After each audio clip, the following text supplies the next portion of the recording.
Conociendo sobre la vida de los santos. Santoral, 15 de octubre. Santa Teresa de Jesús.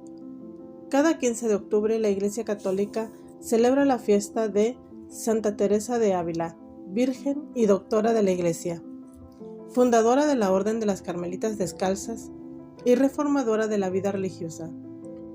En virtud al nombre que adoptó al consagrarse, también se le conoce como Santa Teresa de Jesús. Esta valiente mujer impulsó una de las reformas más impresionantes de la historia de las órdenes religiosas, la Reforma del Carmelo. Mística y escritora de ascendencia judía, es reconocida tanto por su contribución a la espiritualidad católica como a las letras españolas.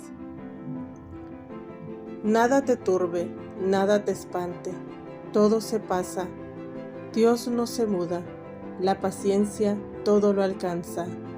Quien a Dios tiene, nada le falta, solo Dios basta. Estas líneas pertenecen a uno de los poemas de Teresa.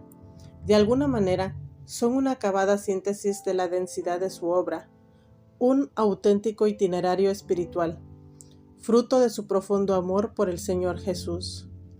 Nada te turbe. Puede contarse entre las más hermosas plegarias que existen. Ha sido traducida a numerosas lenguas y es una oración de uso común para muchísimos católicos alrededor del mundo. Dada su santidad y sus dotes teológicos, Teresa ostenta el título de Doctora de la Iglesia. De hecho, fue la primera mujer en recibir tal distinción en la historia de la Iglesia, y puede decirse, sin caer en ningún exceso, que fue la gran reformadora del siglo XV, siglo que empezó con la revuelta protestante. Sus padres eran Alonso Sánchez de Cepeda y Beatriz Dávila y Ahumada. La santa habla de ellos con gran cariño. Alonso Sánchez tuvo 3 hijos de su primer matrimonio y Beatriz de Ahumada le dio otros 9. Al referirse a sus hermanos y medios hermanos, Santa Teresa escribe: por la gracia de Dios, se asemejan en la virtud de mis padres, excepto yo. Teresa nació en la ciudad castellana de Ávila el 28 de marzo de 1515. A los 7 años tenía ya gran predilección por la lectura de las vidas de santos. Su hermano Rodrigo era casi de su misma edad, de suerte que acostumbraban jugar juntos. Los 2 niños eran muy impresionados por el pensamiento de la eternidad. Admiraban las victorias de los santos al conquistar la gloria eterna y repetían incansablemente: gozarán de Dios para siempre, para siempre, para siempre. Teresa y su hermano consideraban que los mártires habían comprado la gloria a un precio muy bajo y resolvieron partir al país de los moros con la esperanza de morir por la fe. Así pues, partieron de su casa a escondidas, rogando a Dios que les permitiese dar la vida por Cristo, pero en Adaja se toparon con uno de sus tíos, quien los devolvió a los brazos de su afligida madre. Cuando ésta los reprendió, Rodrigo echó la culpa a su hermana. En vista del fracaso de sus proyectos, Teresa y Rodrigo decidieron vivir como ermitaños en su propia casa y empezaron a construir una celda en el jardín. Aunque nunca llegaron a terminarla, Teresa amaba desde entonces la soledad. En su habitación tenía un cuadro que representaba al Salvador, que hablaba con la samaritana y solía repetir frente a esa imagen: Señor, dame de beber para que no vuelva a tener sed. La madre de Teresa murió cuando ésta tenía 14 años. En cuanto empecé a caer en la cuenta de la pérdida que había sufrido, comencé a entristecerme sobremanera. Entonces me dirigí a una imagen de Nuestra Señora y le rogué con muchas lágrimas que me tomase por hija suya. Por aquella época Teresa y Rodrigo empezaron a leer novelas de caballerías y aún trataron de escribir una. La santa confiesa en su autobiografía: esos libros no dejaron de enfriar mis buenos deseos y me hicieron caer insensiblemente en otras faltas. Las novelas de caballerías me gustaban tanto que no estaba yo contenta cuando no tenía una entre las manos.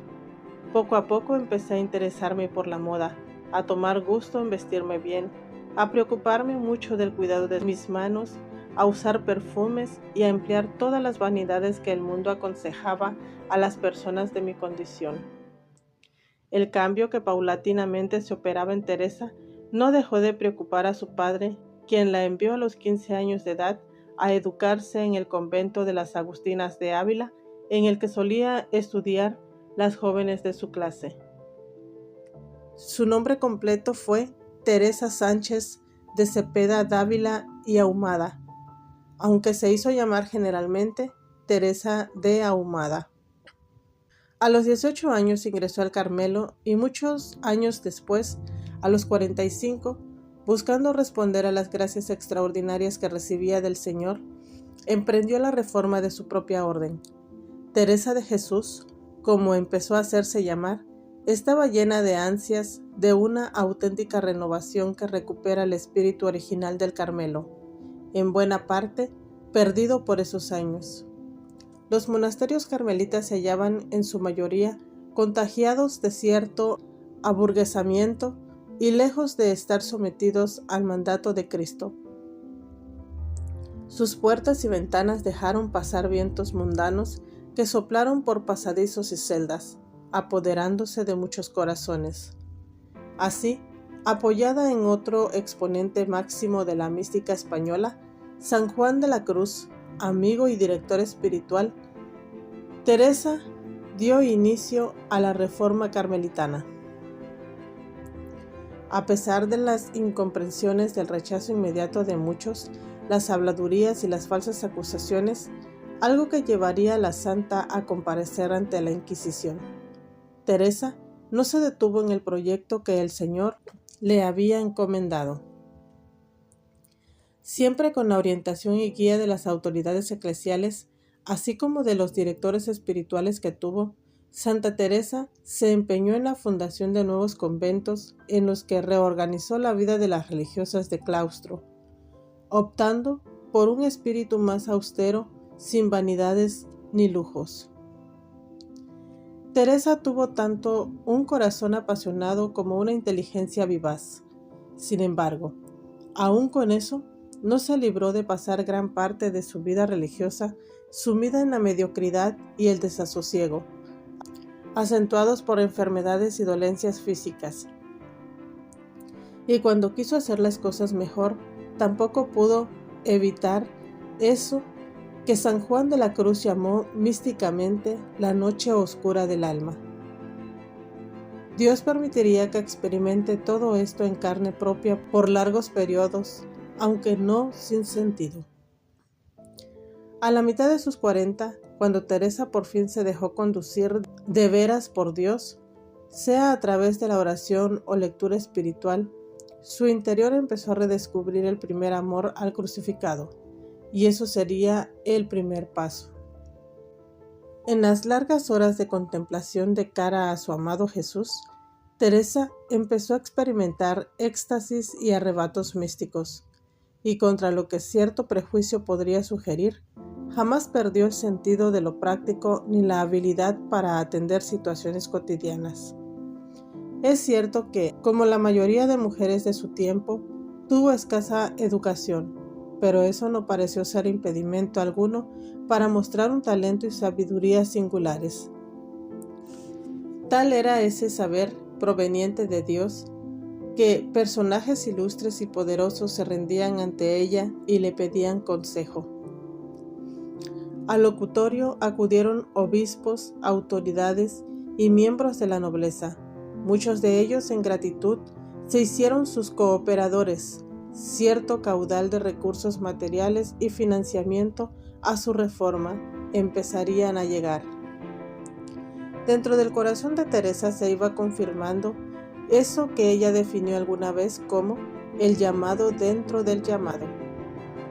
La Santa Carmelita sabía muy bien que toda obra de Dios es una tarea conjunta, Dios y su criatura, y que se requiere de mucha generosidad en todo sentido. Ella misma lo dice sin rodeos. Teresa, sin la gracia de Dios, es una pobre mujer. Con la gracia de Dios, una fuerza. Con la gracia de Dios y mucho dinero, una potencia. Los escritos de Santa Teresa de Ávila son guía segura en el camino de la vida espiritual y la virtud cristiana, una invitación a la perfección de la caridad, la santidad. Baste recordar algunos de sus títulos fundamentales, como lo son Vida, su autobiografía, Fundaciones, Caminos de Perfección y Las Moradas del Castillo Interior. El Papa Benedicto XVI lo recordaba hace ya más de una década. Santa Teresa de Jesús es verdadera maestra de vida cristiana para los fieles de todos los tiempos. En nuestra sociedad a menudo carente de valores espirituales, Santa Teresa nos enseña a ser testigos incansables de Dios, de su presencia y de su acción. Esto dijo el Papa en una audiencia general el 2 de febrero del 2011. Teresa de Jesús partió a la casa del Padre el 15 de octubre de 1582. Fue canonizada en 1622 por el Papa Gregorio XV y declarada doctora de la Iglesia por San Pablo VI en 1970. Oración a Santa Teresa de Jesús de San Alfonso de Ligorio. En el nombre del Padre, y del Hijo, y del Espíritu Santo. Amén. Oh Santa Teresa, Virgen seráfica, querida esposa de tu Señor crucificado, tú, quien en la tierra ardió con un amor tan intenso hacia tu Dios y mi Dios, y ahora iluminas como una llama resplandeciente en el paraíso, obtén para mí también, te lo ruego, un destello de ese mismo fuego ardiente y santo que me ayude a olvidar el mundo, las cosas creadas, aún yo mismo, porque tu ardiente deseo era verlo adorado por todos los hombres. Concédeme que todos mis pensamientos, deseos y afectos sean dirigidos siempre a hacer la voluntad de Dios, la bondad suprema, aun estando en gozo o en dolor, porque Él es digno de ser amado y obedecido por siempre. Obtén para mí esta gracia, tú que eres tan poderosa con Dios, que yo me llene de fuego como tú, con el santo amor de Dios. Amén. Gloria al Padre, y al Hijo, y al Espíritu Santo, como era en el principio, ahora y siempre, por los siglos de los siglos. Amén.